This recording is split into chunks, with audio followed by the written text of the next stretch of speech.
Sapo përfundova një bisedë telefonike me presidentin Vladimir Putin të Rusisë. Telefonata zgjati rreth një ore 15 minuta. Diskutuam mbi sulmin ndaj avionëve rus të ankoruar nga ana e Ukrainës, si dhe për disa sulme të tjera që kanë ndodhur nga të dyja palët. Ishte një bisedë e mirë, por jo një bisedë që do të çojë menjëherë drejt paqes. Presidenti Putin u shpreh edhe shumë fort se do duhet të përgjigjet ndaj sulmit të fundit mbi bazat ajrore.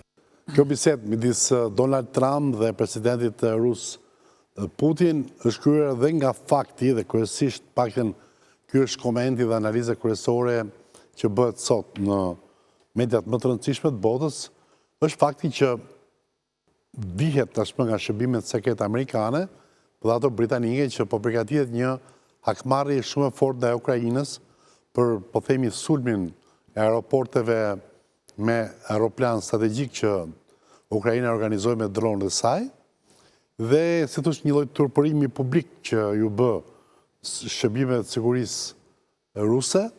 nga njëra anë, dhe dyta dëmi i vërtet shumë i madh material i imazhit dhe bile sulmi mbi urën që lidh kontinentin, po themi me Krimen, pra Rusinë me Krimen që u bë dje, dhe sot, në këto momente që flasim, qarkullon një lajm shumë i fortë që përsëri Ukraina ka sulmuar disa baza raketore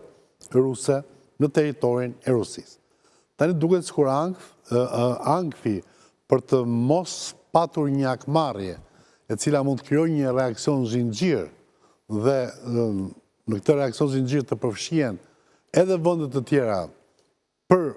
shkak të reprezaljes ruse ndaj Ukrainës, duket se Trumpi ka dalë përpara me një bisedë telefonike, sigurisht që thelbi i cilës mbahet sekret.